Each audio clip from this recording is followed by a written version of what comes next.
Thank you. So we begin, Oklahoma, we begin. Thank you, Oklahoma. And thank you to Vice President Mike Pence. We begin our campaign.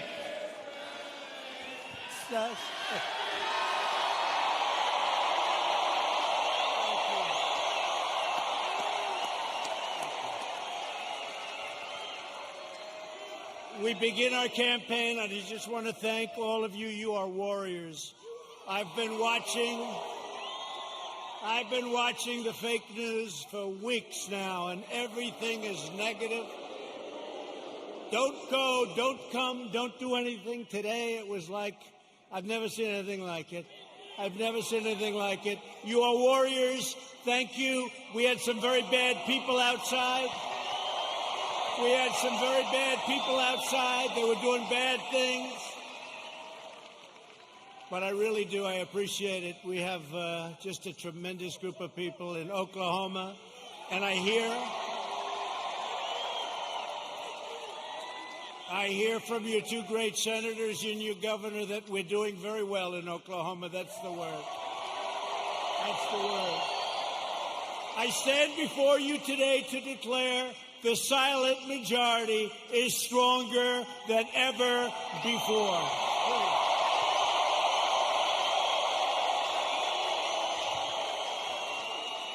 5 months from now, we're going to defeat Sleepy Joe Biden. Boy, does he get a pass from these people, huh? We're going to stop the radical left. We're going to build a future of safety and opportunity for Americans of every race, color, religion, and creed. Republicans are the party of liberty, equality, and justice for all. We are the party of Abraham Lincoln, and we are the party of law and order.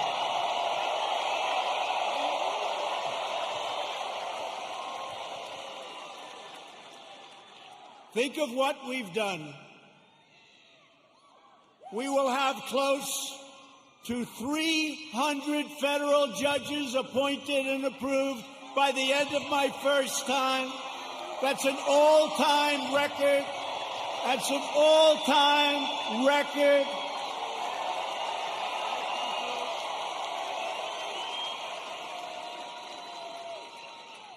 I've always heard how important judges are. Now we know how important they are. Think of that, over 300, around 300 by the end of the term. And when we have another 4 years, we're going to have a big, big percentage of the total number. Very important. November 3rd. And 2 great Supreme Court judges. So we have 2 justices of the Supreme Court. Justice Gorsuch, Justice Kavanaugh. They're great. They're great. We have 2. And we could get a few more. Yeah, we could get a few more. We've spent over $2 trillion to completely rebuild the unmatched strength and power of the United States military.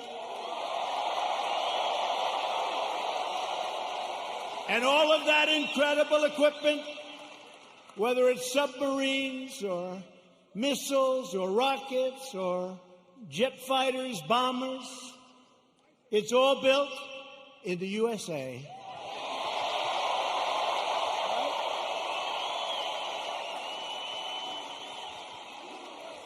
We passed VA choice. Thank you very much, Jim. Where's my senator? Jim Inhofe.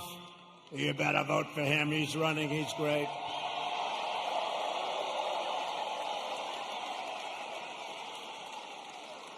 But we'll get to him and James Lankford in a second.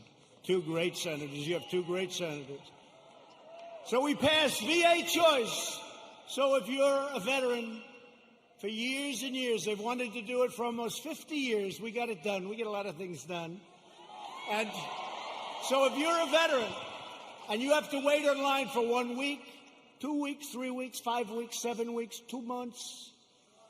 What happens is you go outside, you get a private doctor, you get fixed up, and they pay your bill. We take care of the bill. We take care of the bill, and you get immediate service. It's never happened before. And our approval rating at the VA is now 91%. That's how good it is. Never been anywhere near that number. Never been anywhere near that number. And VA accountability. We had a lot of bad people in the VA, people that didn't love our vets, people that were sadistic, people that stole, a lot of bad people. You couldn't get rid of them because they were, let's say it could be unions, it could be civil service, right? Let's just say. And so you couldn't get it done. That was another one. For decades and decades, they wanted to get it changed. And I got it done with those people and your congressman, who I'm going to introduce. VA accountability, and now somebody treats our veterans badly. And we look at them, and what do we say? We say, you're fired. Get out, right? Get out. They got rid of a lot of bad people that were there for a long time, sort of like me in Washington, draining the swamp. I never knew it was so deep, but it's happening. It's happening. I never knew it was so deep. It's deep and thick and a lot of bad characters. Thank you. We're lowering the price of prescription drugs, making our allies pay their fair share. They get a big bargain on drug prices, and enacting fair trade deals that finally, after all these years, put America first. I've been saying it for a long time. We passed the largest tax cuts in the history of our country. The Democrats want to raise your taxes. Tell me about that. Tell me about that. I guess I'm old-fashioned. You know, all my life, I heard politicians want to lower taxes, not raise them. If you could lower them, you couldn't lose. The Democrats want to substantially raise your taxes. How do you figure that? And regulation cuts, we passed more regulation cuts than any administration in the history of our country.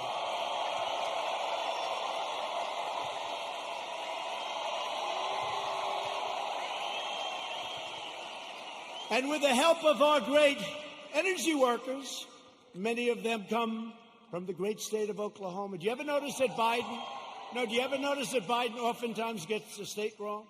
He's in Iowa, and he says, it's good to be in Idaho. No, you're in Iowa. He's in New Hampshire, and he says, it's great to be in Ohio. No, you're in New Hampshire. That happens to him all the time. Hasn't happened to me yet. You know, when that happens, there's nothing you can do to make up for it. You might as well just walk off the stage because the speech is a disaster. Right? But we just turned the United States into the dominant energy superpower of the world.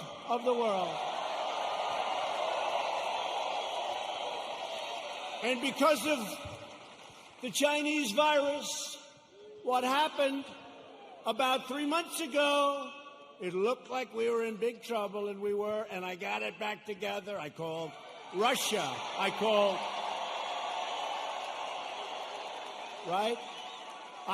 Russia. I called Saudi Arabia.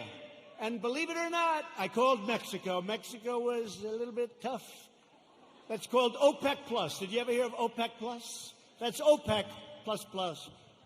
And we got them to do the right thing, and we have our energy back to up almost $40 a barrel, meaning you have an energy business again. Almost $40 a barrel. A couple of months ago, it was 0, and we were going to lose 10 million energy jobs, 10 million jobs. So Texas and Oklahoma and North Dakota and many other states would have been hurt. Now, you think you're going to be hurt there? You try putting AOC in charge of your energy.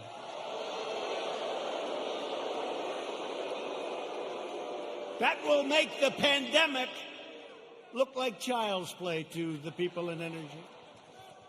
She has one problem. It's called petroleum. No president or administration has done more in the first 3.5 years than the Trump administration. Not even Trump. Nobody.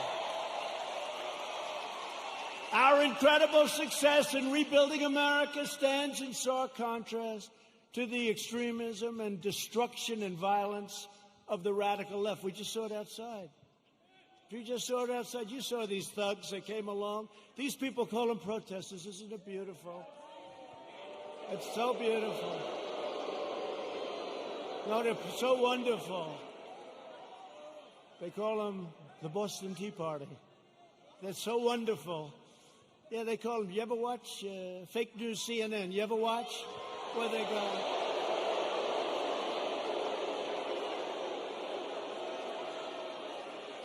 How about the CNN anchor? How about the CNN anchor? You know, did a little shave job in the head, which is fine. And he's standing in front of a building saying things are very peaceful here. And the building is, it looks like the biggest fire I've ever seen. The whole town is burning. It's like the biggest fire. And he said, things are very good here, Anderson. I think it's good. I think it's good. These are wonderful people, Anderson. You ever see that? Looked like the world was coming to an end. And, you know, we did something in Minneapolis. After watching for 3 or 4 days, I called. I said, you got to get out. You can't protect yourselves. I got them to take 8,000 National Guardsmen. And in 1 hour, it all ended. And they rode through the next 3 weeks with no problem.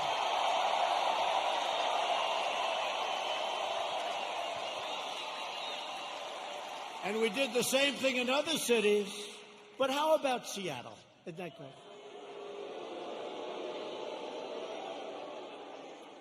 So they take over a big chunk of a city called Seattle. I mean, we're not talking about some little place. We're talking about Seattle. Have you ever been to Seattle? They took over a big chunk, and the governor, who's radical left, all of these places I talk about are Democrat. You know that. Every one of them. Every one of them. And I have an offer out. I said, anytime you want, we'll come in, we'll straighten it out in 1 hour or less. Now, I may be wrong, but it's probably better for us to just watch that disaster.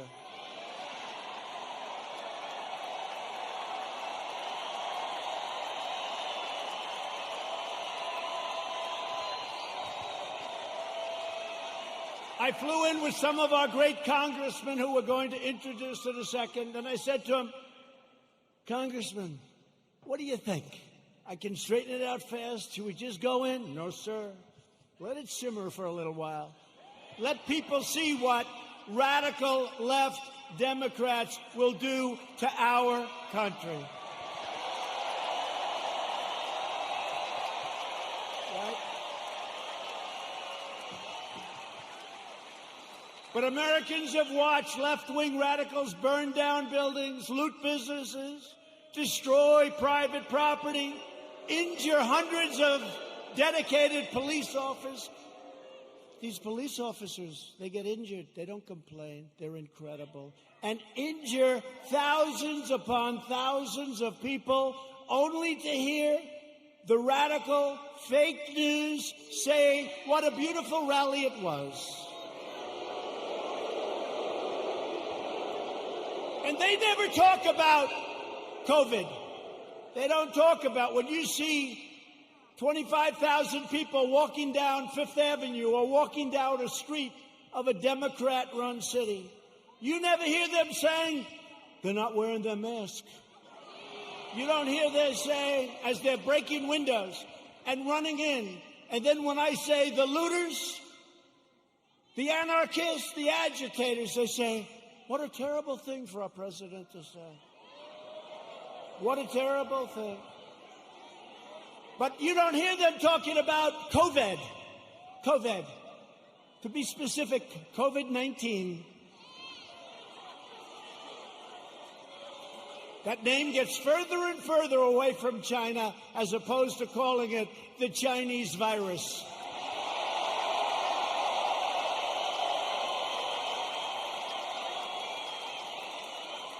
And despite the fact that I have done a phenomenal job with it, I shut down the United States to very heavily infected, but all people from China in late January, which is months earlier than other people would have done it if they would have done it at all. I saved hundreds of thousands of lives.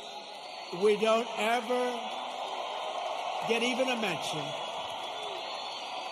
Then I closed it down to Europe early. Closed it down because I saw what was happening. And by the way, most people said, don't do it. Don't do it. We saved hundreds of thousands of lives. And all we do is get hit on like we're terrible. And what we've done with the ventilators and with the medical equipment and with testing, testing is a double-edged sword. We've tested now 25 million people. It's probably 20 million people more than anybody else. Germany's done a lot. South Korea's done a lot. They call me, they say, the job you're doing. Here's the bad part. When you do testing to that extent, you're going to find more people. You're going to find more cases. So I said to my people, slow the testing down, please. They test, and they test. We got tests that people don't know what's going on. We got tests. We got another one over here. The young man's 10 years old. He's got the sniffles. He'll recover in about 15 minutes. That's a case. Add up to it. That's a case. That's a case.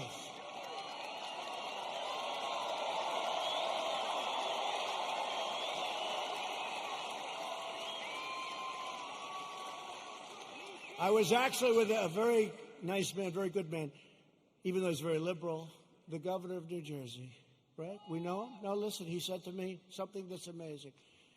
New Jersey was very heavily hit, very hard hit, thousands of people.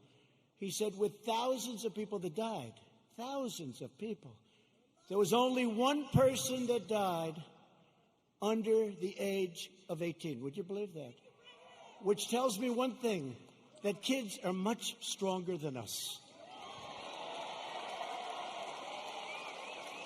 When you see a little kid running around, say, boy, oh boy, do you have a great immune system. How about a piece of your immune system? They don't even know about this. Let's open the schools, please. Open.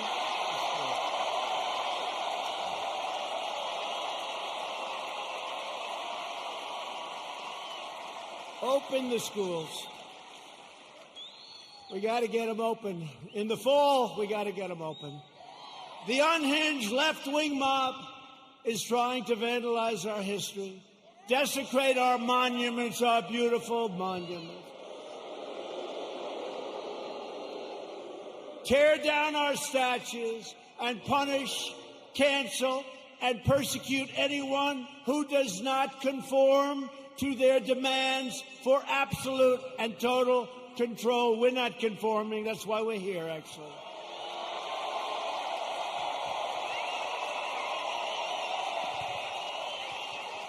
This cruel campaign of censorship and exclusion violates everything we hold dear as Americans. They want to demolish our heritage so they can impose their new oppressive regime in its place. They want to defund and dissolve our police departments. Think of that. I heard it for the first time 2 weeks ago. I said, well, that one, they're only kidding.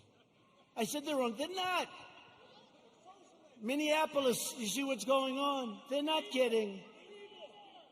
They got a lot of problems. They'll have a lot of problems. Hey, it's 1 o'clock in the morning, And a very tough, I've used the word on occasion, hombre. A very tough hombre is breaking into the window of a young woman whose husband is away as a traveling salesman or whatever he may do. And you call 911, and they say, I'm sorry, this number is no longer working. By the way, you have many cases like that, many, whether it's a young woman, an old woman, a young man, or an old man, and you're sleeping. So what are you going to do, right? So they want to defund. They really do. This is a serious movement. And in Minneapolis, the council's already passed it. In Seattle, you see what's going on there. It's even worse, okay?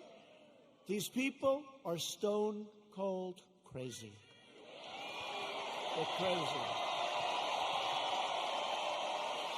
So if you want to save your heritage, you want to save that beautiful heritage of ours. We have a great heritage. We're a great country. You are so lucky I'm president. That's all I can tell you.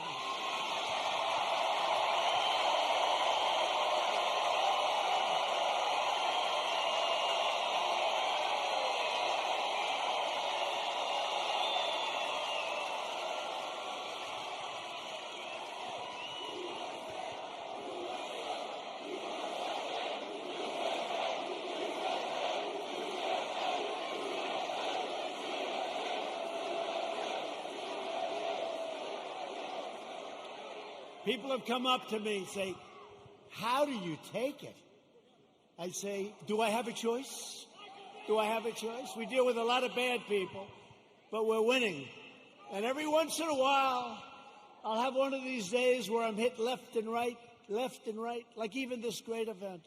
What if you could have seen outside, or if you could have heard the reports, oh, it's COVID, it's this, by the way, it's a disease, without question, has more names than any disease in history. I can name Kung Flu. I can name 19 different versions of names. Many call it a virus, which it is. Many call it a flu. What difference? I think we have 19 or 20 versions of the name. But they say to me, where do you get the energy? I say, I don't have a choice. You know, it was interesting to show you how fake they are. You might have seen it. So last week they called me and they say, sir, West Point, we're ready. I said, oh, that's right. I have to make the commencement speech at West Point. You know, they delayed it for 6 weeks because of COVID. So they delayed it. And I went there. 1,106 cadets were graduated, and beautiful. Right? Beautiful cadets. So, this is just to show you how bad the fake news is. So, they say to me, sir, we're ready to go. I say, let's go. This is after saying hello to a lot of cadets, inspecting little areas of a building that was very exciting. Actually, it's beautiful, very old. Studied a lot of our great generals, some of our presidents that went there. West Point is beautiful, right on the Hudson River. But after an hour, general that runs it is a fantastic guy. After an hour, we land. We do some more inspections, and they say, sir, are you ready? Yes, I am. So we walk like the equivalent of about 3 blocks, which is fine. We go on stage, which is fine. They make speeches, then I make a speech. It lasted a long time. I don't know, maybe 45 minutes, maybe longer. I don't know, but a long time. The sun is pouring down on me. Okay? But they said to me before the speech, sir, would you like to salute each cadet, each single cadet, or maybe they'll be in groups of 2. Would you like to salute like this? Yes. Like this. Almost 600 times. You know what that is? 600 times!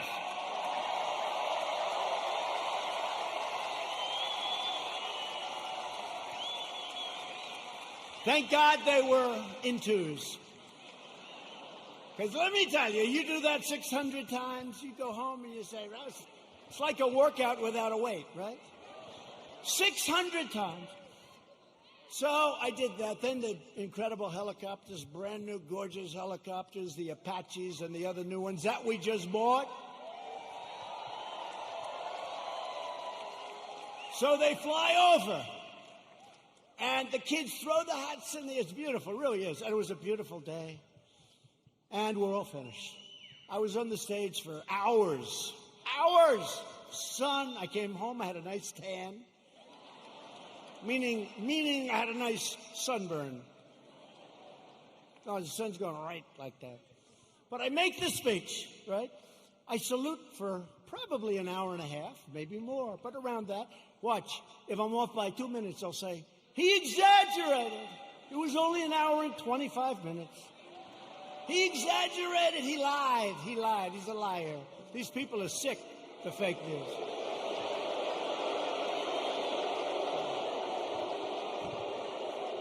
So then, I finished saluting, my final salute. I said, thank goodness, thank you very much. But think of it, so essentially almost 600 times. Now, the general says, sir, are you ready? I said, I'm ready, General. Where are we going now? You have to understand, I left early in the morning to get there. Now it's sort of late in the afternoon. A lot of these fakers were with us. So they know. He said, sir, we can now leave the stage. I said, great, General, let's go. I'll follow you. And he goes like this, right here, sir. I'll walk on.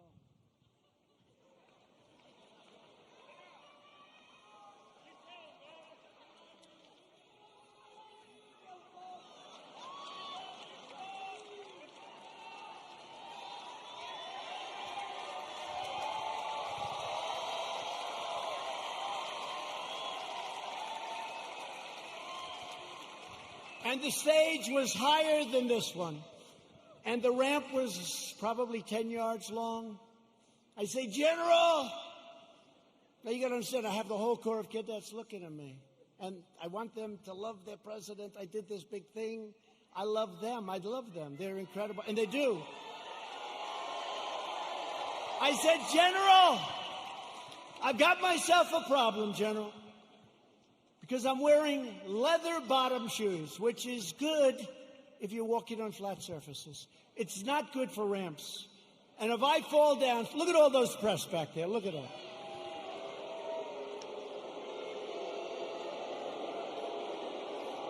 And this was a steel ramp. You all saw it because everybody saw it. This was a steel ramp. It had no handrail. It was like an ice skating rink. And I said, General, I have a problem. And he didn't understand that at first. I said, there's no way. You understood? I just saluted almost 600 times. I just made a big speech. I sat for other speeches. I'm being baked. I'm being baked like a cake. I said, General, there's no way I can make it down that ramp without falling on my ass, General. I have no railing. It's true. So I said, is there like something else around? Sir, the ramp is ready to go. Grab me, sir. Grab me. I didn't really want to grab him. You know why? Because I said, that'll be a story too. So now I have a choice. I can stay up there for another couple of hours and wait till I'm rescued. Or I can go down this really steep, really, it's an ice skating rink. It's brutal. So I said, General, get ready because I may grab you so fast. Because I can't fall with the fake news watching. If I fall, I remember when President Ford fell out of the plane, you remember? I remember when another president, nice man, threw up in Japan. And they did slow motion replays. True. Right? It's true. I don't want that, General. Now he's standing there, big strong guy, and he's got these shoes, but they're loaded with rubber on the bottom. Because the first thing I did, I looked at his shoes. Then I looked at mine. Very, very slippery. So I end up saying, okay, General, let's go. I will only grab you if I need you. That's not a good story. Falling would be a disaster. It turned out to be worse than anything. I would have been better off if I fell and slid down the damn ramp.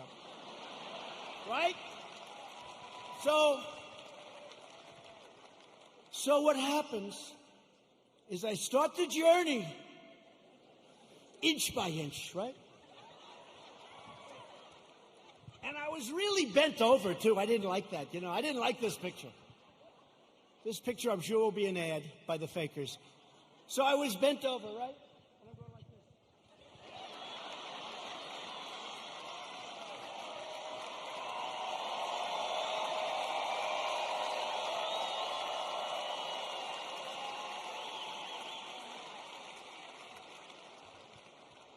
And then we finally reached almost the end. And the fake news, the most dishonest human beings, they cut it off. You know why? Because when I was 10 feet short, I said, General, I'm sorry, and I ran down the rest, right?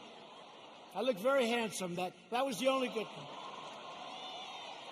I wouldn't want to run down the whole thing because the fall there would be definitely bad. So I took these little steps. I ran down the last 10. And by the way, their tape, take a look. In almost every instance, it ends just before I run. And they said, here was the #1 trending story. I called my wife. I said, how good was that speech? I thought it was hey, look, I will tell you when I make good ones and bad ones. Like so far tonight, I'm average. Okay? But we're having fun. We're having fun.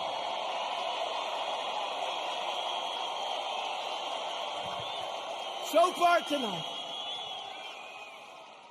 But I called my wife and I said, how good was it, darling? She said, you're trending #1. I said to our great First Lady, I said, let me ask you a question. Was it that good, the speech, that I'm trending #1? Because I felt it was really good. No, they don't even mention the speech. They mention the fact that you may have Parkinson's disease. It's true. It's true. It's true.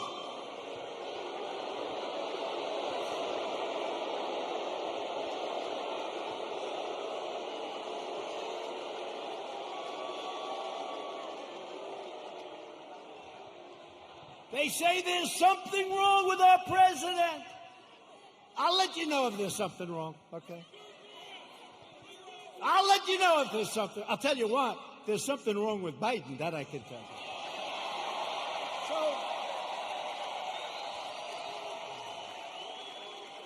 So then my wife said, well, it wasn't only the ramp. Did you have water?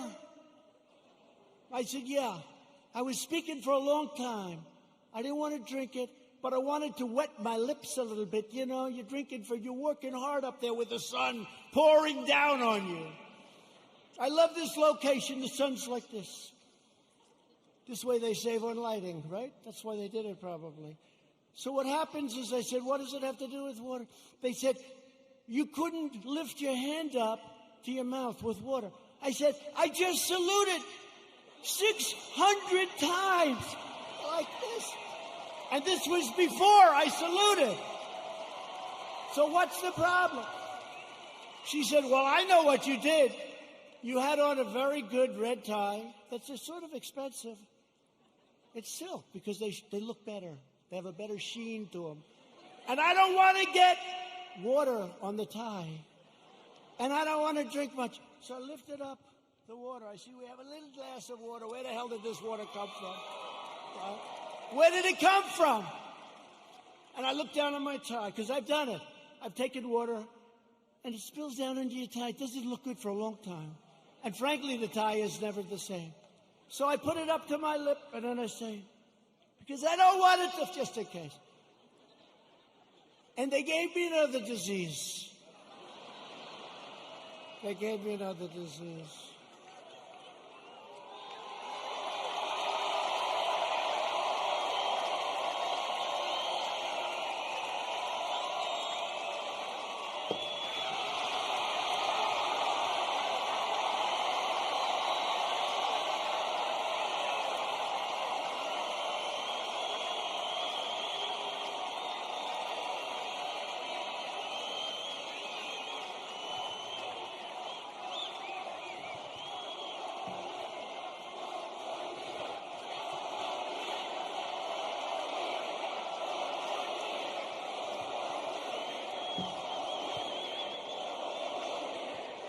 Anyway, that's a long story, but here's the story.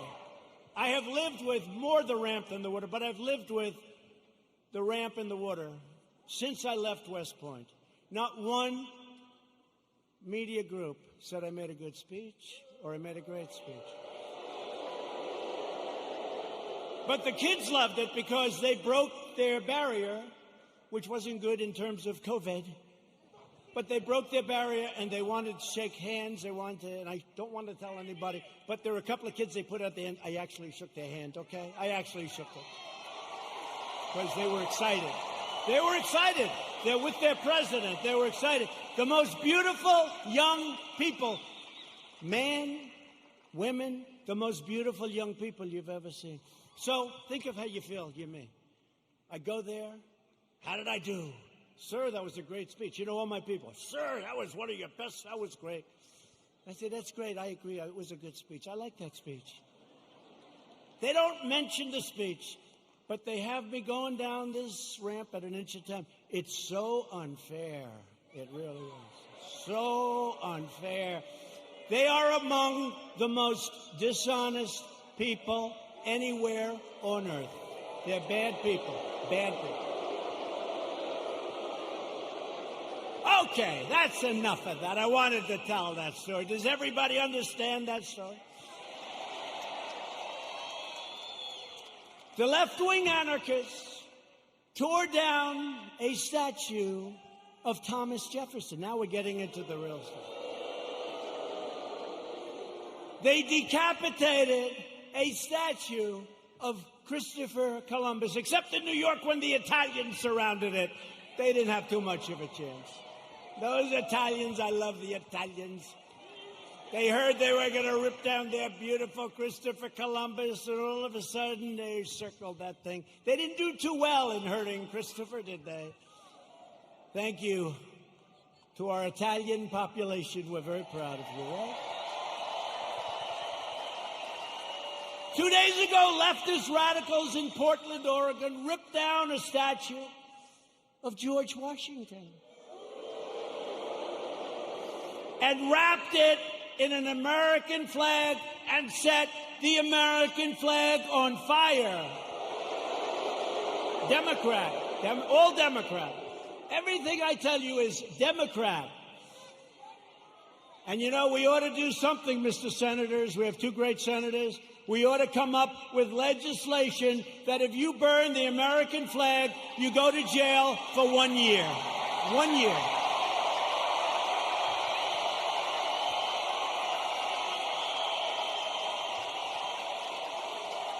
Jim and James. Jim and James. We ought to do it.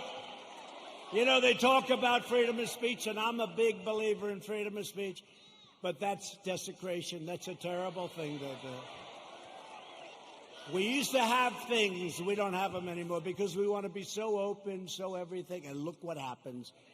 We should have legislation that if somebody wants to burn the American flag and stomp on it, but just burn it, they go to jail for 1 year, okay?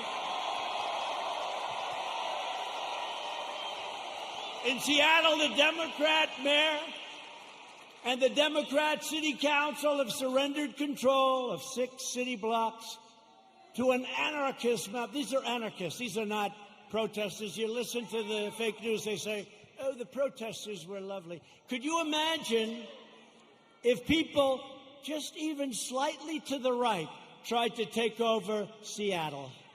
They'd have machine guns out to get them.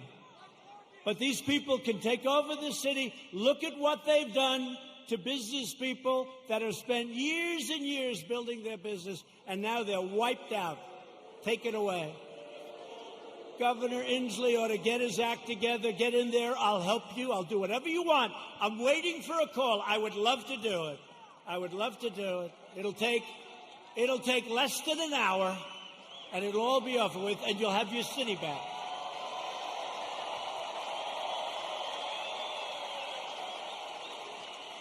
And yet Biden remains silent in his basement in the face of this brutal assault on our nation and the values of our nation.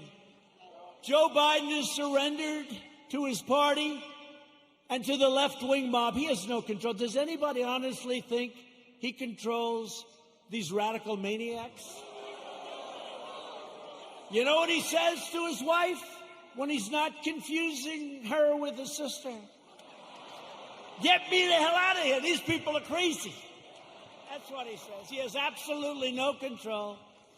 You know, a lot of times I'll make like a speech, and I'll have this beautiful paragraph come out criticizing every little aspect of the speech. Beautiful, brilliant. But Joe didn't. And it'll say, a comment from Joe Biden. But he didn't say it. Professional people, great students in English lit, people that are very smart say it. Joe Biden said, and they'll go into this highly complex paragraph, beautifully worded, and I say, Joe didn't say that.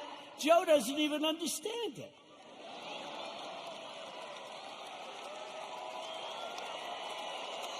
And if Biden is elected, he will surrender your country to these mobsters 100%. Your 401ks, by the way, look at how we're doing in the stock market. Just set another record with NASDAQ.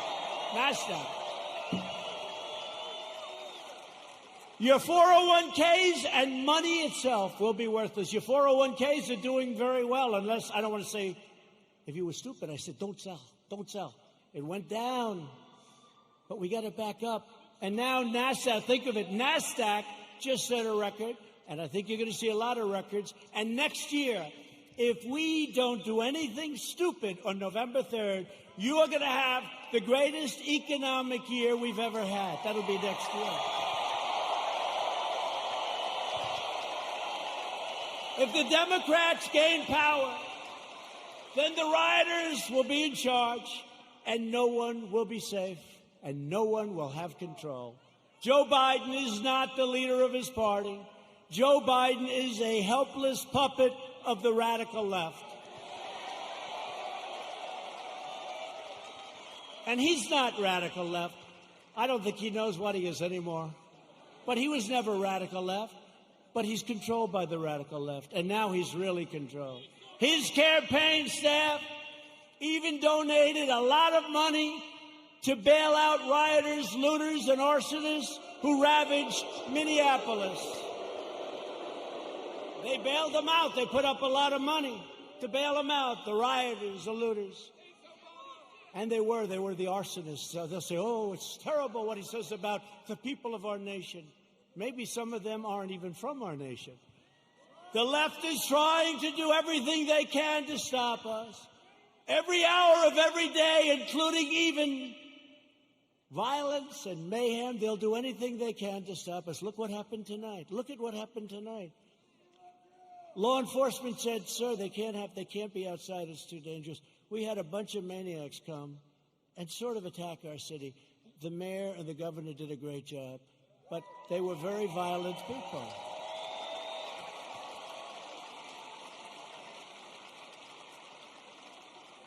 And our people are not nearly as violent, but if they ever were, it would be a terrible, terrible day for the other side.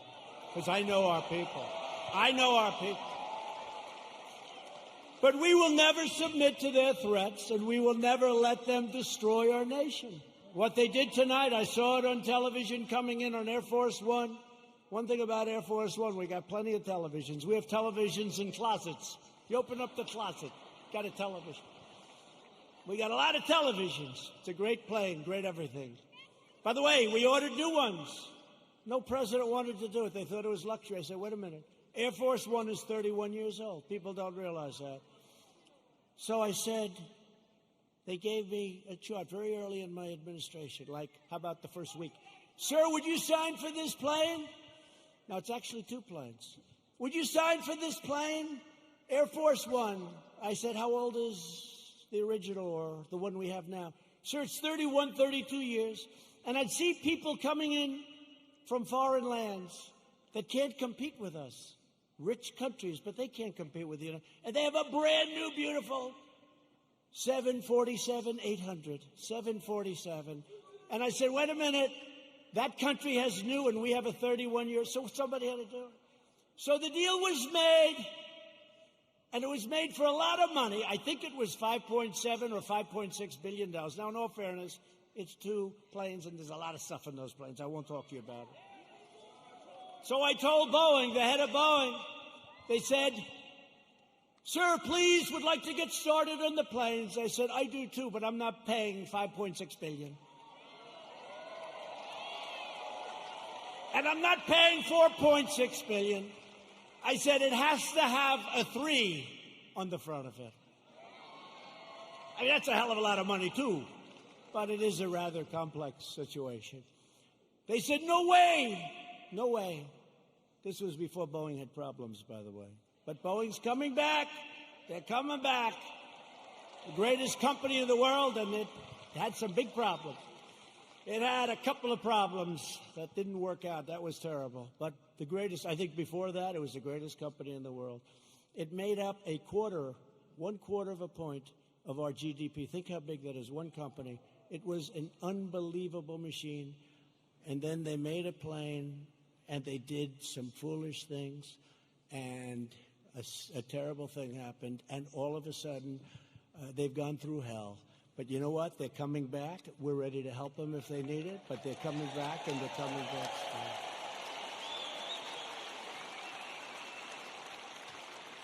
But this was the Boeing before that, and they were riding high, and like I was before this thing came in.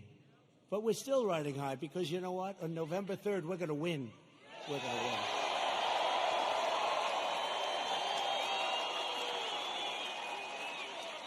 So they came in, and they said, no, we 5.6 billion, whatever it was. If I'm a little bit off, they'll go crazy, you know. Whatever. But it was a lot. 5.6 billion. Nope, got to have a 3. Got to have a 3. Call me up. Nope, cancel the contract. I said, cancel the contract. I want to cancel. I said, General, can you cancel the contract? He said, yes, sir. I'm very proud of it. Oh, good. Cancel it. Okay, sir. By the way, to cancel it, do you have to pay anything? Yes, sir. We have a cancellation fee, sir. How much is it, General? $250 million, sir. I said, what? Sir, we made a good deal. $250 million to cancel. You mean if we don't buy the plane, we have to hand them $250 million? That's not good, right? Look at these two guys. They're looking. By the way, that's like a good story compared to some I could tell you, like with aircraft carriers. So they said $250 million, or I always say this, or around that number, because I'm off by a little bit. They say, oh, he exaggerates. I look at numbers all day long. That's what I look at for years now, for my whole life when you think of it. $250 million cancellation fee, sir. He was very proud of himself. What a great deal. I say, General, don't cancel. Don't cancel. Just tell him I don't want the planes. Don't put anything in writing. Don't put it in writing, General. Why, sir? Because I don't want to pay $250. So, do you hear that, Jim? Jim Inhofe, he's great. You hear that, Jim? You know that story. He does a great job. So here's what happened, the bottom line. Boeing says, no way, no way, no way. The next week they say, no way we're doing it. The next week they said, how about $5 billion? I said, no way, no way. The next week they said 4.8. I said, nope, it's got to have a 3 on the front of it. Don't you understand, you dumb son of a bitch? Don't you understand?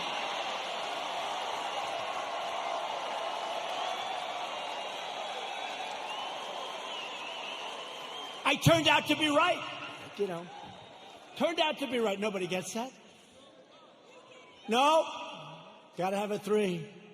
Next day, they come back. 4.5 is our best offer. Nope, I'm not doing it. I'm not doing it. Come back when you're ready. A month goes by, another month. They never heard about it. They never heard from me. They thought I was serious. I was. And they came back at $4 billion. That's a lot of money. But I saved like $1.6 billion or $1.7 billion. Nobody wants to talk about it. Nobody wants to talk about it. When I get foreign nations to pay us billions and billions of dollars. Nobody wants to talk about that. When I take soldiers out of countries because they're not treating us properly, Germany is an example. I mean, I have a German heritage, like some of you. I said, let's get it down from 50,000 to 25,000 because they're delinquent. For many years, they're delinquent. They haven't been paying what they're supposed to be paying. They're paying 1% instead of 2%, and 2% is a very low number. And they say, yes, we think by 2030, maybe 2032, we can get current. I said, no, Angela. Angela, please. Don't say that, Angela. It's true. You know who I'm talking about. Nice. By the way, very nice woman, very good negotiator. I said, Angela, that's a long time. This was in 2019. She said 2032. I said, no, Angela, that's not working. But I said, what about, because now they want to get current, but I said, well, what about the last 25 years, all the money you owe us? Everybody forgot about that. They forget about all the money that wasn't paid. I said, what about the $1 trillion that you really owe? So we're negotiating, let's see. But in the meantime, we're reducing our troops. Remember this. Remember this. We're supposed to protect Germany from Russia. But Germany is paying Russia billions of dollars for energy coming from a pipeline, brand new pipeline.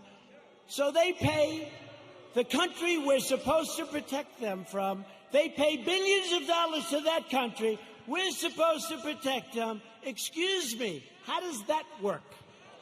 How does that work?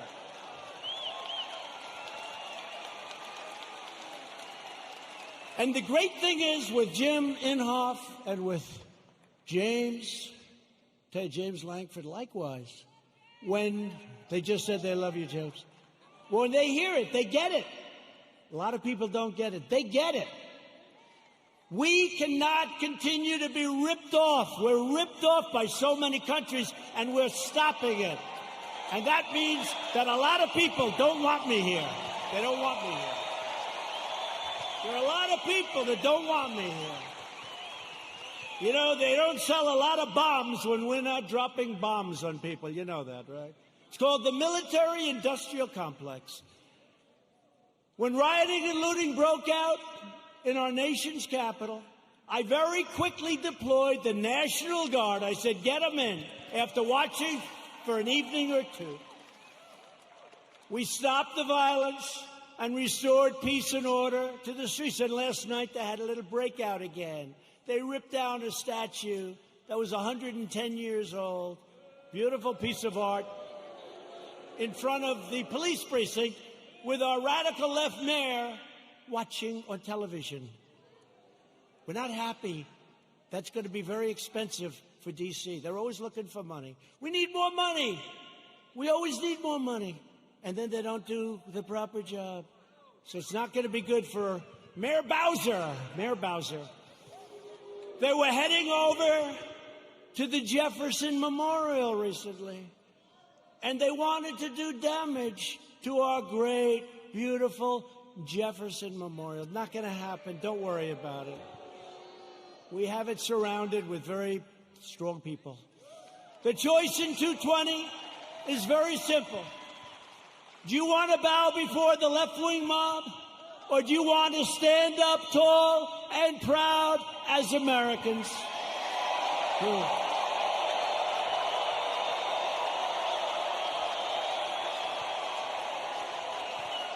And explain this to the NFL. I like the NFL. I like Roger Goodell, but I didn't like what he said a week ago. I said, where did that come from in the middle of the summer? Nobody's even asking. We will never kneel to our national anthem or our great American flag. We will stand proud and we will stand tall.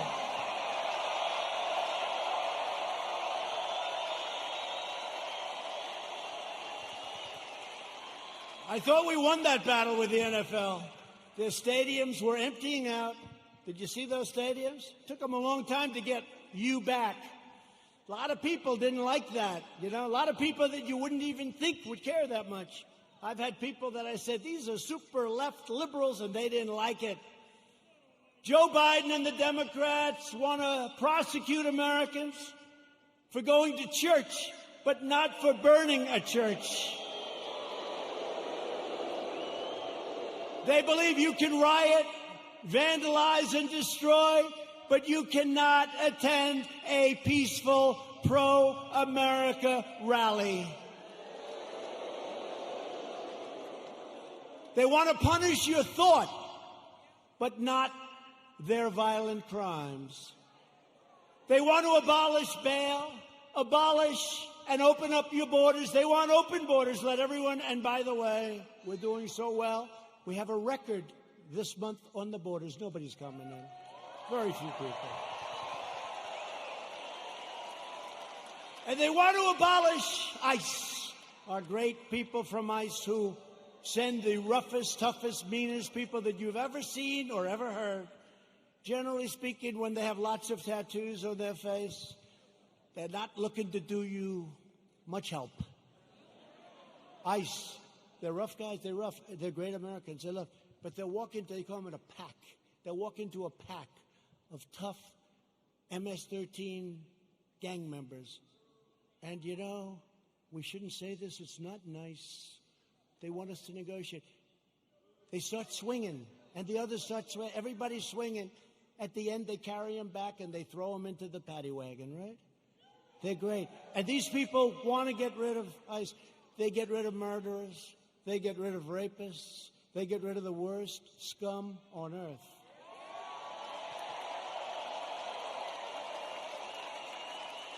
And when I called them animals, I said they're animals. And Nancy Pelosi, they cut up a young woman. They cut up a young woman and her friend, cut them up with a knife because it was more painful, dead.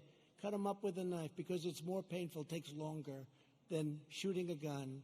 They cut them up. I said, these are animals. And Nancy Pelosi said, these are human beings, they're not animals.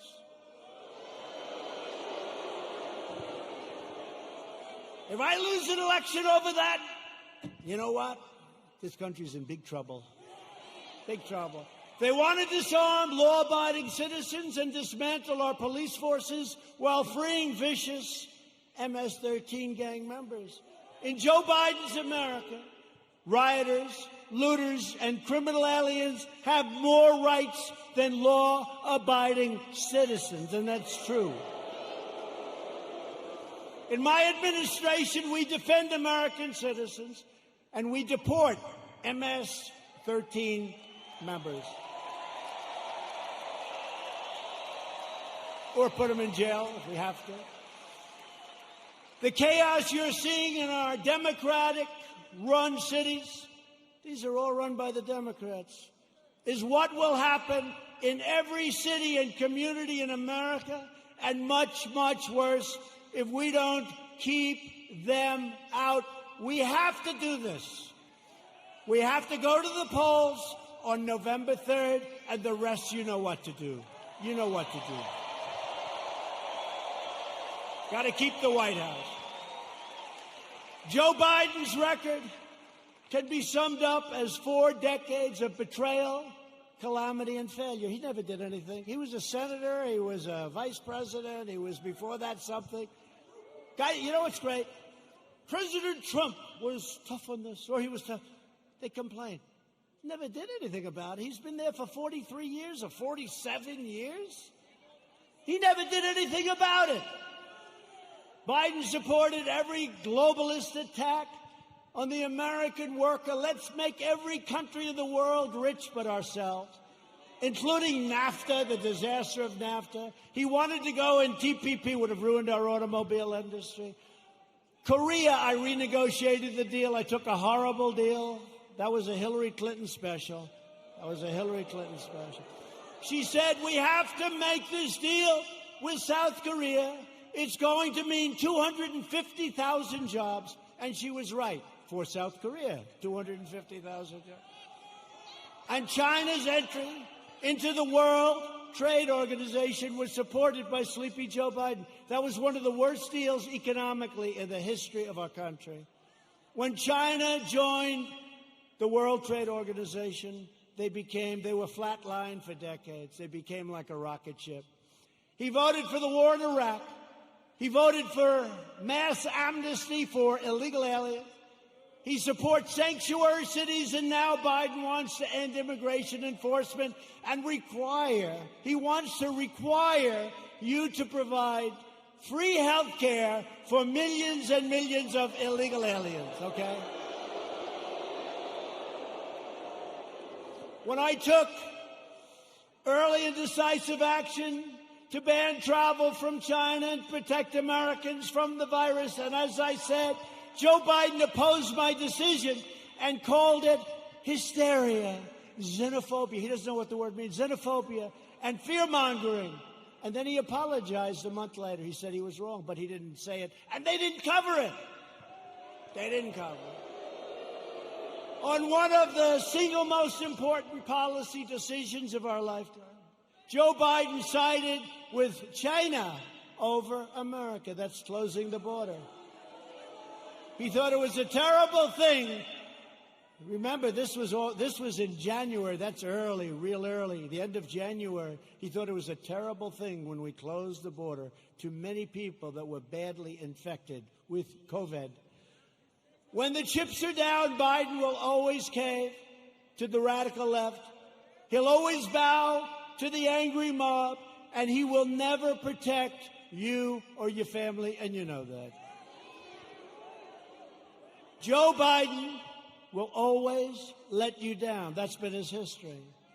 At my direction early this year, the heroes of the U.S. military took out the world's top terrorist, the savage killer and leader of ISIS, al-Baghdadi, and the #1 terrorist anywhere in the world, Qasem Soleimani. We took him out.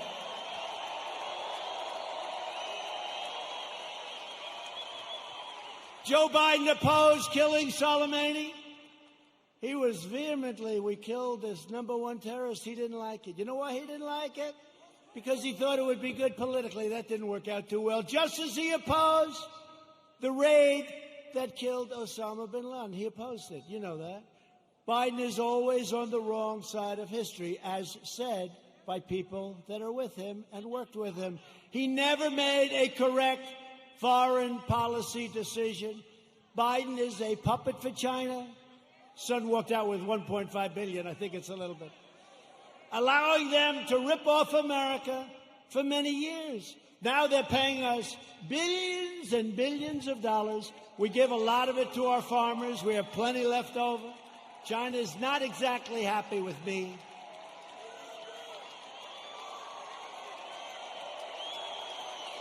Billions.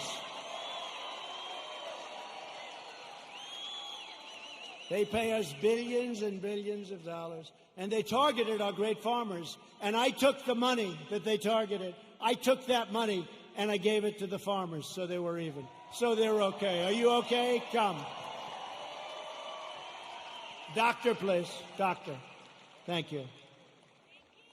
These people, some of the people are waiting for 5 days, especially in this location, right? You take your time, darling. Take your time. Thank you very much. Take your time. Doctor, thank you, doctor. Thank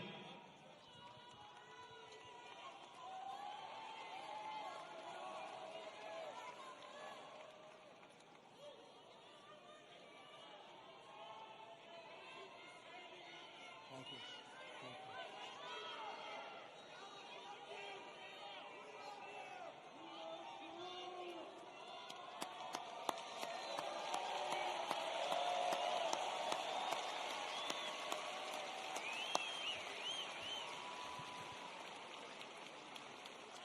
Now, some people wait for 4 or 5 days. It's incredible. He never did anything against China, Joe Biden. And that's why they desperately want him to win. They want him to win so badly. Iran wants him to win so badly. Let me tell you, I'm going to make a very fast deal, the best deal you've ever seen. I've already made one with China, but I can make even more. They want me to lose because they will own the United States if I lose. Iran. President Obama gave them $150 billion for nothing.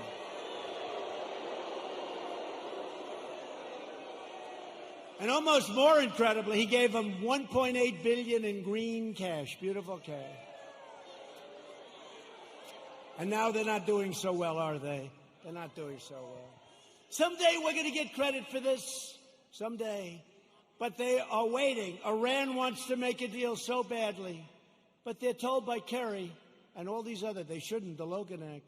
But they're told by Kerry and all these people, wait, because if Trump loses, you'll own America. You're going to own it. They'll say you own it. So I don't mind. I told them, we can wait. But when I win, you're going to pay a much higher price than if you made a deal now. It's true. True. Told them. I told them. And look what happened to Biden in Ukraine, where his son's paid $83,000 a month and he was jobless. Give me a break. $83,000 a month, more than anybody. If Joe Biden were to become president, an emboldened left will launch a full-scale assault on American life. You know that. They'll expel anyone who disagrees with them. Look what happens when you disagree. You use a term that's perfect and they're not happy with it. They call you a racist. They call you a horrible person. They want to crush religious liberty. They don't want religion. Silence religious believers. Indoctrinate your children with hateful and vicious lies about our country. Subsidize late-term abortion and after-birth execution. They want to take away your guns through the repeal of your Second Amendment, as sure as you're sitting there. In fact, he even put the big gun grabber, Beto O'Rourke, who made a fool out of himself when he ran for president, they put him in charge of guns. Lots of luck on your Second Amendment. Just remember I said it. Hopefully you won't have to think back about it too much, because it won't matter. Hopefully it won't matter. No, Beto O'Rourke, who wants to give up guns, is in charge of the Second Amendment. The Dems will also eliminate private health insurance, ban fracking, that's not good, and American energy will be in a position of weakness like it's never been before, and that's after we built the greatest energy country anywhere in the world by far. And they want to appoint Supreme Court justices who will utterly obliterate your Constitution. And you now see how important the Supreme Court is. Think if we didn't have two justices that I think have been very, very, very good. But think how important it is. Think how important it is.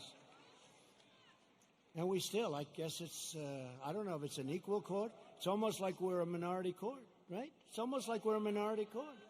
The recent Supreme Court cases prove that if Joe Biden is elected, he will stack the court with extremists and the forgotten men and women. Together with everyone else, we'll lose everything. The forgotten men and women. I campaigned on the forgotten. These are great people. These are substantial people. These are the elite. By the way, you're the elite. They're not the elite. You're the elite. They said, somebody 2 days ago said, sir, the elite are really working hard on trying to destroy you. I said, yeah. Why do you call them the elite? I said, why? Well, they're not elite. I look better than them. Much more handsome. Got better hair than they do.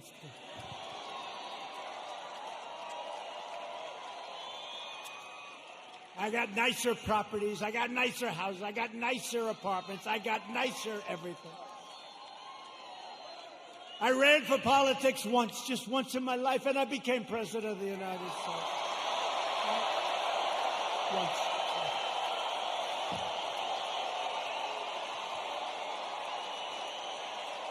Just once.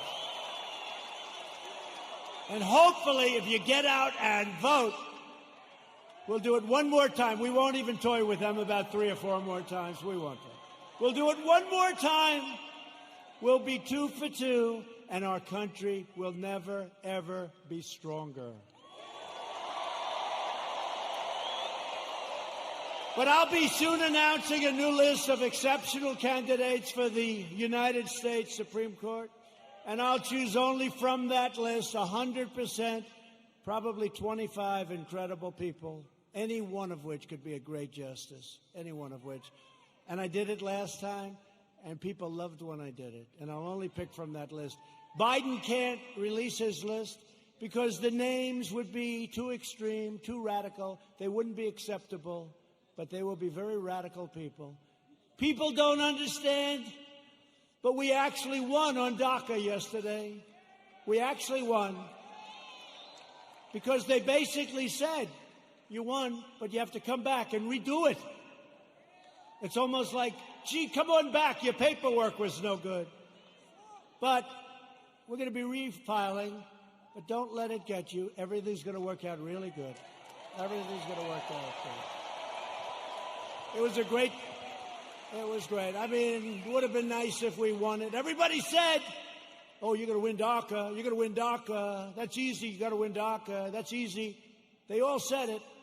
And they came back and they said, we don't like what you did with your paperwork, essentially, right? So we're refiling it. Most people would say, oh, we lost. We didn't lose. We're going to refile it. And everything is going to work out for the young people, most of whom aren't so young anymore, by the way. But we're going to work it out for everybody. Biden is fully controlled by the fringe of his party. He is their pawn. He doesn't even know where the hell he is, let's face it. He installed socialists, Alexandria Ocasio-Cortez, to be in charge of his environmental policy and his energy. You can forget petroleum. How does Oklahoma feel about being petroleum-free? Not good, right? Our country will have no energy. Our country will have nothing. Oklahoma, Texas, North Dakota, and many others will all be out of business. I don't think that's going to work out too well, but she's actually in charge of environmental policy, and you know what that means. She doesn't even want wind. She doesn't want those bird-killing machines that go round and round. You want to see a lot of birds that are dead? Go under a windmill sometime. She wants us to go back to the Stone Ages because she's got no sense, no credentials. She's got a little charisma, not much, but she doesn't have a clue. You know it. But she's in charge of the environment. No airplanes. We can forget Boeing, I guess, come to think of it, right? We talked about Boeing. We could forget Boeing. Let's cancel those brand new Air Force Ones, right? Likewise, Representative Ilhan Omar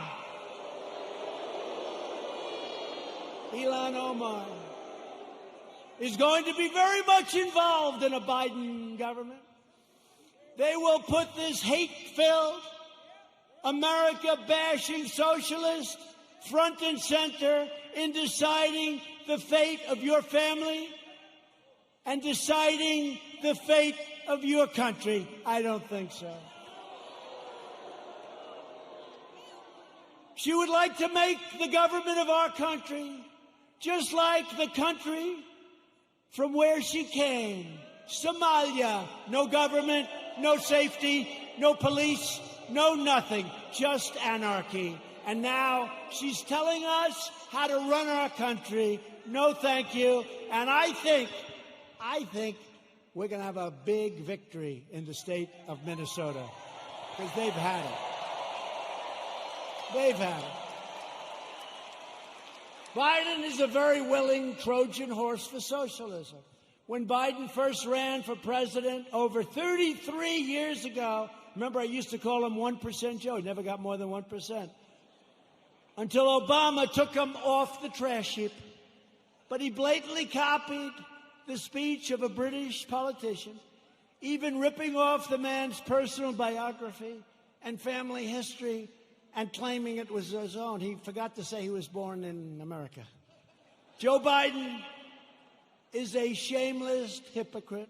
Since 2003, He has delivered fawning eulogies to the funeral and at those funerals of 3 leading supporters of segregation, including a former member of the KKK.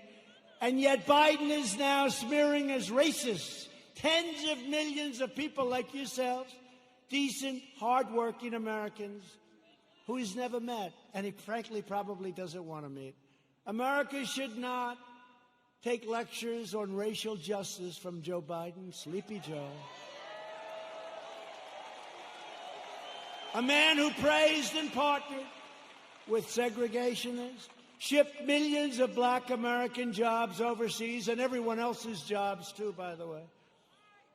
If I didn't come along, we're building auto plants, we're building everything.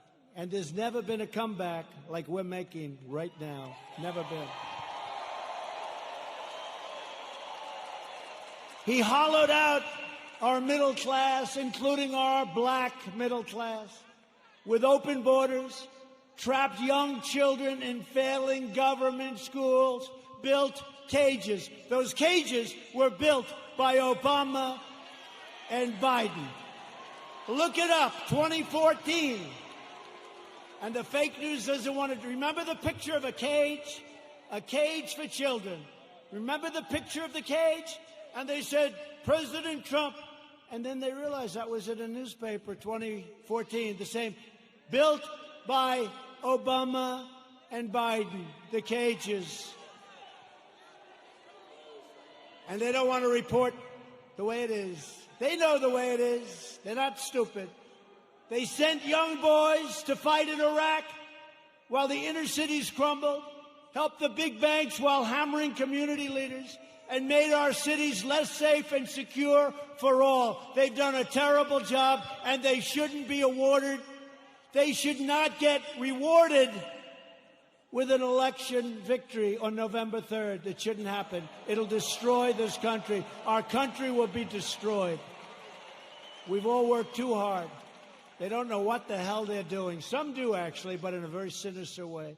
Virtually every policy that has hurt black Americans for half a century, Joe Biden has supported or enacted. I've done more for the black community in 4 years than Joe Biden has done in 47 years.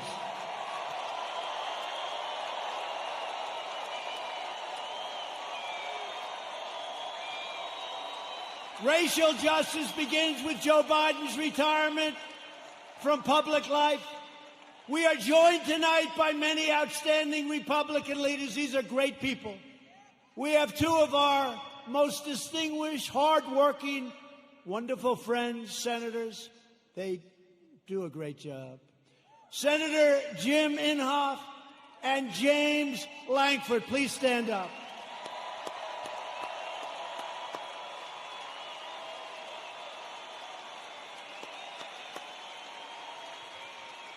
Two very respected, I will tell you, 2 very respected people in Washington. They're respected by everybody. They do some job, and I'd have you come up, but you can relax. I will say this. Jim is running on November 3rd. Jim Inhofe. He's running on November 3rd. I don't even know. Hey, James, does he have any competition? Is somebody actually running against? There's no competition that he's got. I know he's got James's support. He's got my support. I give him 100% endorsement. Jim Inhofe. I give it to James, too, but he's not running this time. Thank you. Jim, great job. Thank you very much. What a great senator he is. Also here is a man who's respected by so many. He's a little bit right of the people we've been talking about tonight. Senator Tom Cotton of the great state of Arkansas.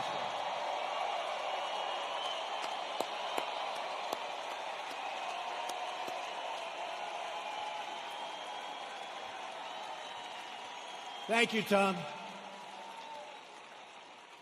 They like you people. Thank you, Tom. Great job you're doing. We're glad to be joined as well by a man that I've gotten to know. He's done an incredible job with COVID and with everything else he touches. Governor Kevin Stitt.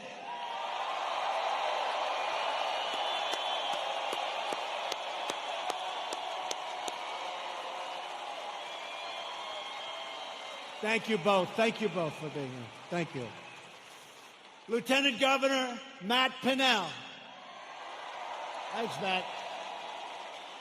Thanks, Matt. And Representatives Frank Lucas, Tom Cole, he's been here for a little while. He's done an incredible job.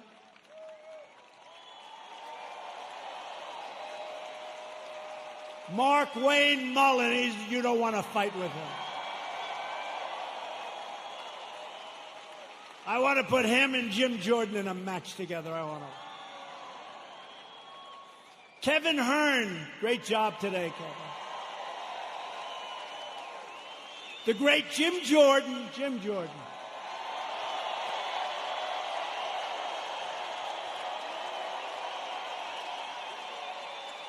Elise Stefanak.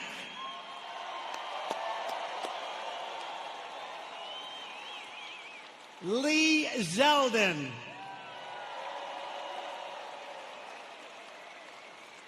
Tom Emmer. Tom, thank you.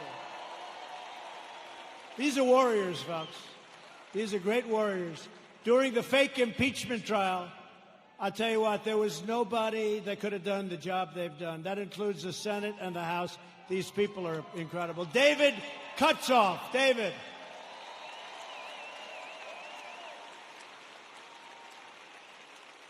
A great friend of mine, Debbie Lesko, Arizona. Great job, Debbie. Great job. And a man who's got very good genes, Greg Pence.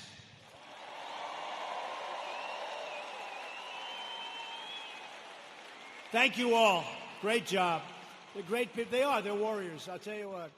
Not every person is, but this group is, and we have a lot of them in Washington. And we'll send Jim Inhofe back, and we'll send all of them. You'll send every one of them. They have to come back because they have been fighting for us, and they've been fighting for you, and they are just incredible, talented, tough, strong people that love your state a lot. So thank you very much. So we built the greatest single economy in the world. And then we say, not only the world, but actually in the history of the world, and they never even challenged me, so I guess I'm right. We did it. We had the best numbers anybody's ever had. We had the best employment numbers. African American, Hispanic American, Asian American. The best employment numbers in history. The best stock market numbers in history.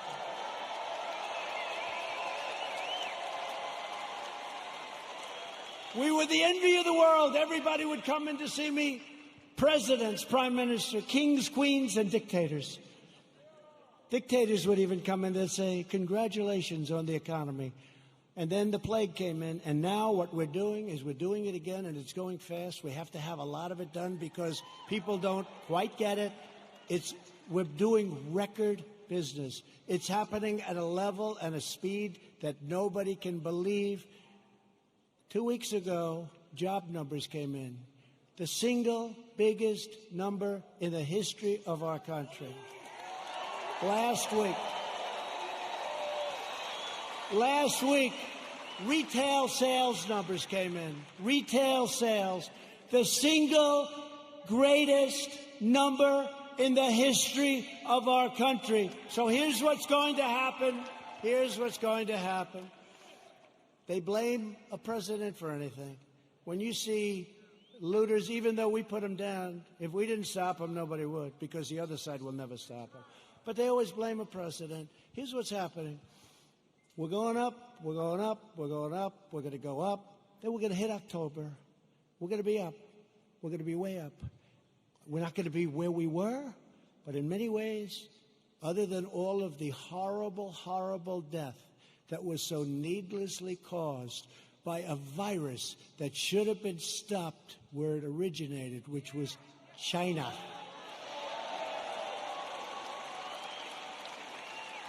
But we're going to go up, up, up, up. August, September, October, and people are going to say, man, this guy's doing a good job. He knows what he's doing. I don't believe the fake news anymore.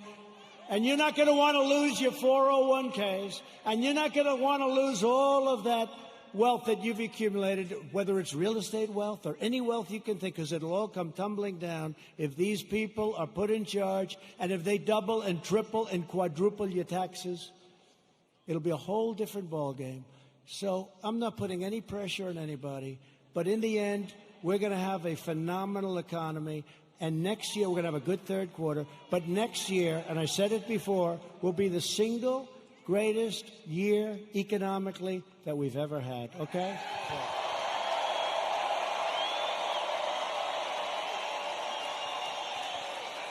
And if you see that happening, if you see it happening on November 3rd, you don't have the guts to vote against Trump. Even you don't have the guts to vote against Trump. Say, wait a minute, darling, my 401k is higher than it was the last time. I don't think I want to take a chance. You're not going to want to do that. The stock market has been the best. Think of this. Go back 1 week and go back 50 days. In that 50-day period, it's the strongest 50 days in the history of the stock market. Think of it.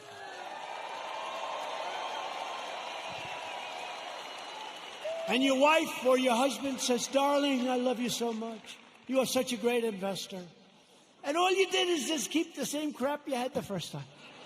Right? Darling, I love you so much. You've always been a loser. You've always lost money. But now under President Trump, you're one of the greatest financial minds in our country. And all you did was keep your stock. Now, if you think you're going to run against, they're going crazy. They want the stock market to go down, even if it costs them money. They want the stock market to go down, even if it costs them money. And they don't even know why. You know what? They're smart and they're vicious, but they don't know why. I'm telling you, they don't know why. What's wrong with having the strongest military brand new in the world all been here? What's wrong with having these great economic numbers? What's wrong with having to close it down?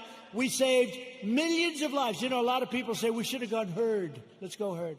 Ask him, how are they doing in Brazil? He's a great friend of mine. Not good. You heard about Sweden, right? 2 months. Ask him how they doing in Sweden. We saved millions of lives, and now it's time to open up, get back to work, okay? Get back to work. I recently signed groundbreaking criminal justice reform. I secured record and permanent funding for historically black colleges and universities. We slashed regulations and passed massive tax cuts to give black workers a pay raise like they've never, ever gotten before, and lift up black-owned businesses. And I worked closely with a great senator also, friend of theirs, Senator Tim Scott, South Carolina, to create opportunity zones, which are doing incredibly. And since then, countless jobs and $100 billion of new investment, not government investment, have poured into 9,000 of our most distressed neighborhoods anywhere in the country. 9,000. Never happened before. Tim Scott.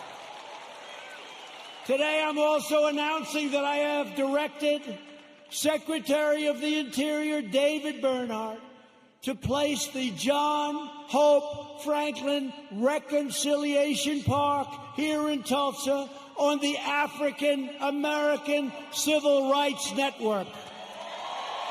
So many of my friends have been asking me to do that. So many of my friends, including these great politicians. So we're going to do that. It'll be done very quickly. We will forever remember and honor the courageous people who helped build this state and this country. Democrats are stoking division in order to distract from their decades of failure on schools, jobs, housing, justice, and crime. In major city public schools run by Democrats, over 2/3 of students are falling behind in reading and math, and I think the numbers are worse than that. But Democrats would rather deny these children the future they deserve than allow them to attend the charter, public, private, religious, or independent schools of their choice. Pro-choice. Pro-choice. Pro-choice for schools. It's very popular, but some people it's like a disaster because what it does to certain unions that have a lot of power over the Democrats, even though they know it's wrong. Republicans believe access to education is a civil right. It's a civil right. 20 of the most dangerous cities in America are controlled by Democrats. Think of that. 20 of 20. And so is nearly every major city with a child poverty rate that's over 30%. They're controlled by Democrats. We can name every one of them. The murder rate in Baltimore and Detroit is higher than El Salvador, Guatemala, or even Afghanistan. How are they doing, the Democrats running those cities? Your whole country will be like that. In 2018 alone, our police arrested nearly 12,000 people for murder and manslaughter, 25,000 people for rape, and nearly 1.5 million for assault, violent assault. The Democrats' push against our police will drive up crime and drive up costs at levels you'd never believe. Thousands of innocent lives will be lost. As president, I will always support the incredible men and women of law enforcement.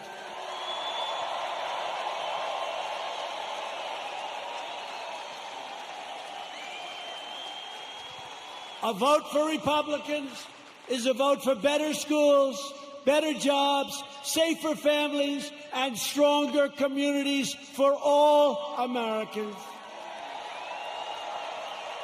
There's a limit to what we can together achieve with 4 more years. With your help, we will lift millions of our citizens from welfare to work, dependence to independence, and poverty to prosperity. That's what's happening. That's what's happening. And that was happening at a level that nobody ever thought they'd see. It was happening before this COVID came in. It was happening at a level that nobody believed possible. And then China sent us the plague. Thank you very much. We will protect Medicare and Social Security for our great seniors, and will always protect patients with pre-existing conditions. Always. Always. We will appoint more judges to interpret the Constitution as written. We will end deadly sanctuary cities. We will finish the wall, which has now 212 miles built and beautiful. 212 miles. That's a lot of miles. And let me tell you, you think that was an easy one? That was a tough one. That party was totally unified against building the wall. You know, in the end, they gave up. You know what happened? They realized it was a bad issue for them because these open borders, I love when they fight for open borders, because anybody that wants an open border coming in from rough areas, there's something wrong with those people. So did you notice in the end, it was like, just leave us alone, build your wall, just leave us alone. I said, thank you very much.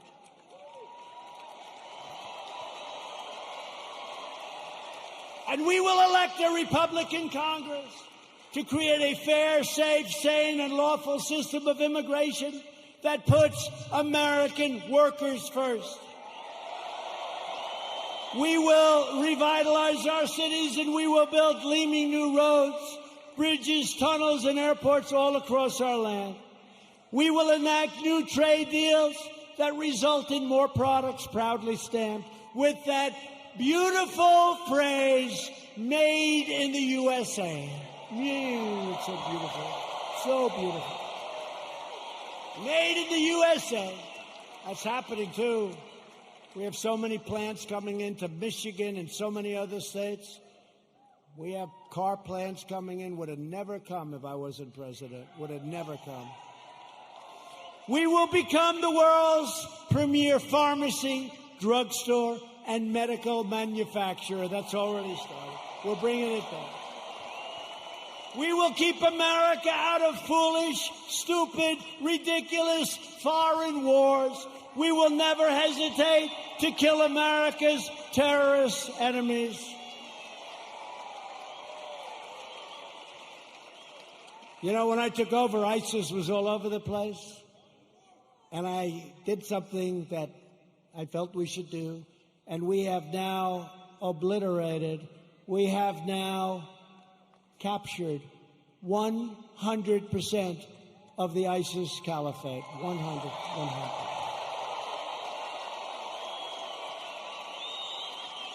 And like our depleted military when I took over, like our empty shelves medically when I took over, like all of the things that when I took over it was a mess, we have done a job. You had to see what ISIS was doing. They were getting bigger. I came in smaller. Sir, we've just taken 100%. We will launch a new age of American ambition in space, and the United States will be the first nation to land on Mars. Good program.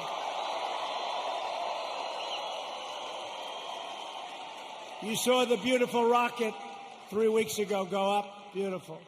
We will defend privacy, free thought, free speech, religious liberty, and the right to keep and bear arms.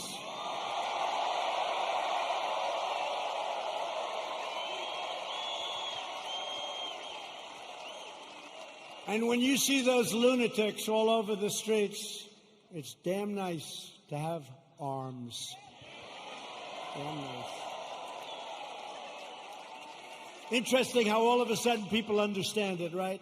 You couldn't sell it. Now people understand it. The right to keep and bear arms will protect your Second Amendment. Above all, we will never stop fighting for the sacred values that bind us together as one America. We will support, protect, and defend the Constitution of the United States. We uphold the principle of equal justice under the law. We believe in the dignity of work and the sanctity of life. We believe that faith and family, not government and bureaucracy, are the true American way.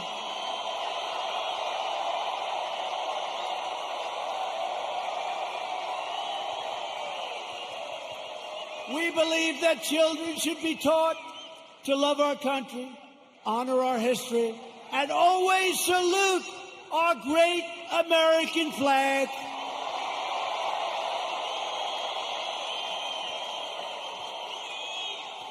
And we live by the words of our national motto, it will never change. In God we trust. We stand on the shoulders of American heroes who crossed the oceans, blazed the trails, settled the continent, tamed the wilderness, dug out the Panama Canal, laid down the railroads, revolutionized industries, won 2 world wars, defeated fascism and communism, and made America the single greatest nation in the history of the world, and we are making it greater and greater every single day.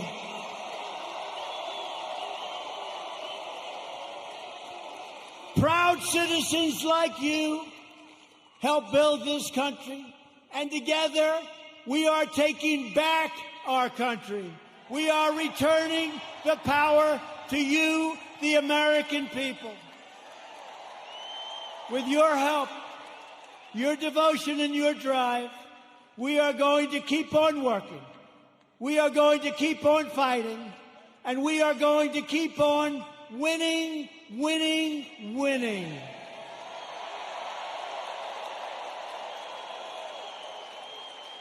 We are one movement, one people, one family, and one glorious nation under God. America will soon be thriving like never before because, ladies and gentlemen of Oklahoma, the best is yet to come.